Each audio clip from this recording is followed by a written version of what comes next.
اور یہ میں نے اسٹوڈنٹ لیول پہ اس کو ڈیفائن کیا ہے تاکہ آپ کے ذہن میں اس کا کانسیپٹ کلیئر ہو جائے.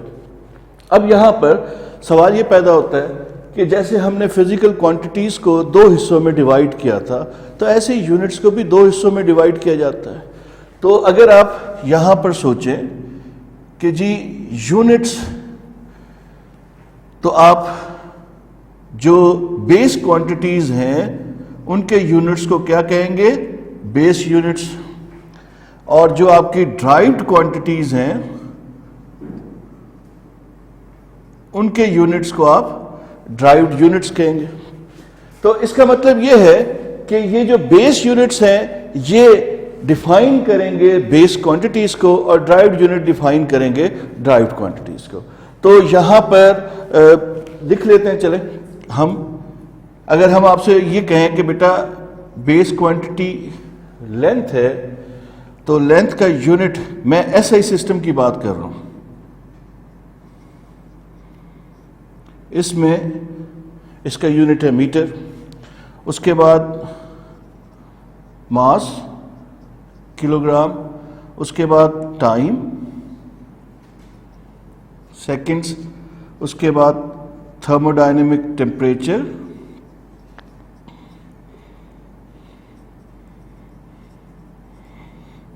کیلون، اس کے بعد الیکٹرک کرنٹ،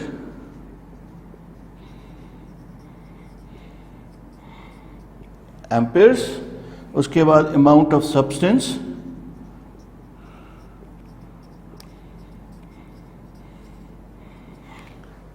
مول، لومینس انٹینسٹی،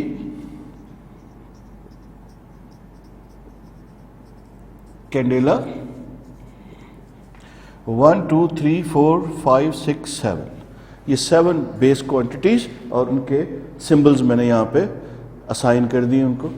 جو جنرلی ہم لوگ جس لیول پہ یہاں ڈیل کر رہے ہیں انٹرمیڈیٹ لیول پہ، تو نارملی ہم لومینس انٹینسٹی کو یوز نہیں کر رہے ہوتے، ہم لوگ اماؤنٹ آف سبسٹینس اور لینتھ کے درمیان یہ 6 کوانٹیٹیز کو یوز کرتے ہیں. اچھا، اب ڈرائیوڈ کوانٹیٹیز وی نو انفینائٹ نمبر ہے، اور ڈرائیوڈ کوانٹیٹیز کے جو یونٹس ہوں گے وہ بیس کوانٹیٹیز سے ڈرائیو ہو کے آئیں گے. ایگزامپل یہاں پہ سوچنے کی ضرورت ہے. اگر ہم ایگزامپل سوچیں تو سب سے بہترین ایگزامپل جو یہاں پہ ہم بچوں کو ہمیشہ یہ کہتے ہیں کہ آپ نے یاد رکھنا ہے وہ ہے F=ma سے ایک یونٹ ڈرائیو کریں گے. فورس کا SI یونٹ ہے نیوٹنز، ماس کا یونٹ ہے کلو گرام، ایکسلریشن از میٹر پر سیکنڈ اسکوائر. تو یہ ڈرائیوڈ یونٹ آ گیا، یہ SI بیس یونٹ بن گیا فورس کا. تو آپ کو فورس اور انرجی ان دو کے یونٹس ہمیشہ یاد رکھنے. یہ یونٹس آپ کو ڈائمنشنز میں بھی ہیلپ کریں گے اور یہاں پر بھی آپ کو ہیلپ کریں گے. فرض کرتے ہیں میں اگر آپ کو بولتا ہوں بیٹا جولز یعنی ورک ڈن کے یونٹس اگر ہم ڈیفائن کریں تو we know that work done is equals to FS.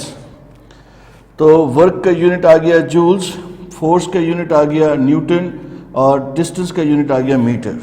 اور نیوٹن کس کے برابر ہے؟ Kilogram metre per second square into metre. یہ بن گیا kilogram metre square per second square. یہ ہمارے پاس جولز آ گیا، یہ ہمارے پاس فورس. یہ دو آپ کو ہمیشہ یاد رکھنا ہے، یہ آپ کو فنگر ٹپس پہ یاد ہونے چاہیے، نیوٹنز اور جولز. تو ہم ان یونٹس سے میتھمیٹیکل ایکویشنز کو چیک کرتے ہیں whether the equations are consistent or not، اور ساتھ میں ہمیں ان یونٹ سے یہ پتہ لگتا ہے کہ ہم نے کون سے سسٹم میں میجرمنٹس کی ہیں.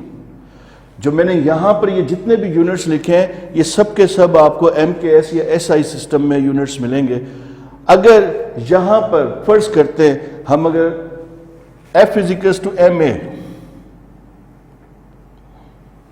اگر ہم اس کو یوں سوچیں کہ یہ آپ کے پاس گرام ہے، یہ centimetre per second square, تو یہ کس کے ایکول ہوگا؟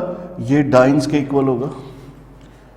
تو یہاں پر gram centimetre per second square سے ہمیں کیا پتہ لگ رہا ہے؟ ہمیں سسٹم آف میجرمنٹ پتہ لگ رہا ہے کہ یہ جی سی جی ایس سسٹم کے اندر میجرمنٹس کی گئی ہیں.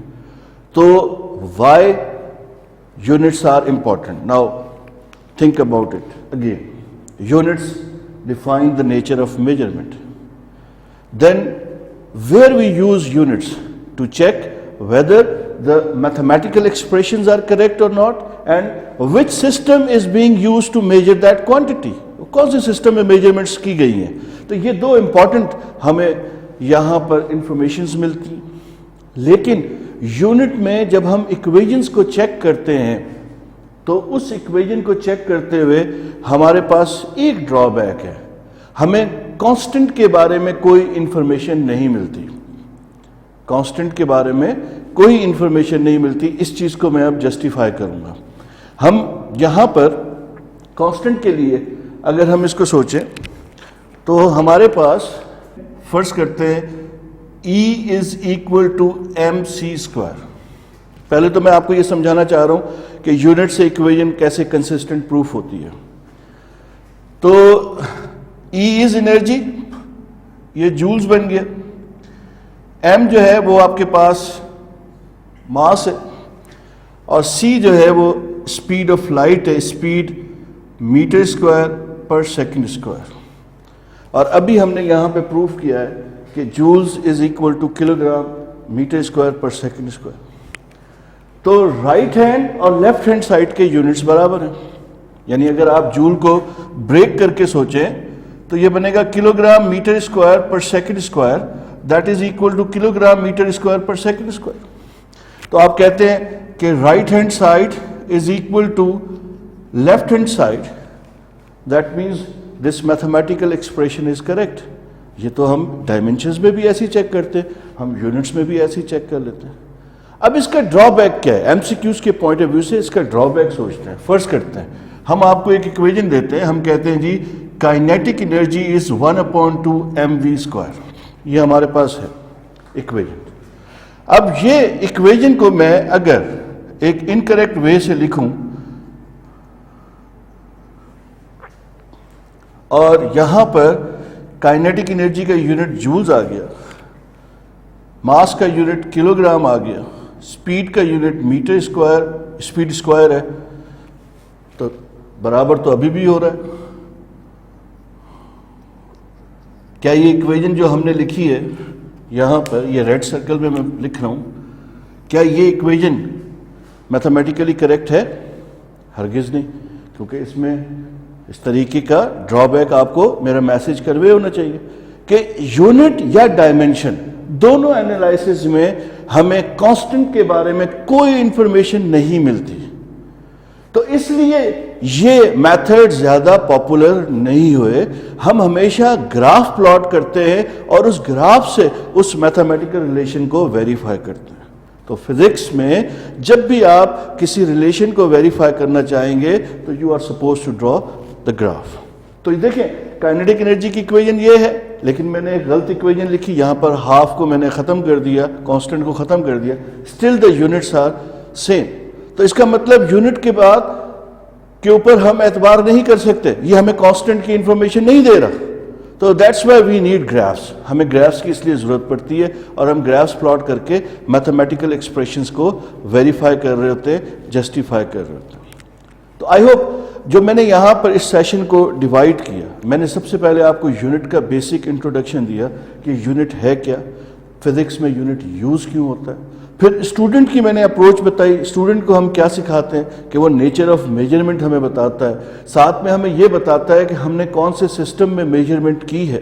اور اس کے بعد ہم نے کچھ یونٹس یہاں پہ ڈرائیوڈ، اور بیس یونٹ کی ٹرم میں یونٹس یہاں پہ ہم نے کچھ ڈرائیو کیے.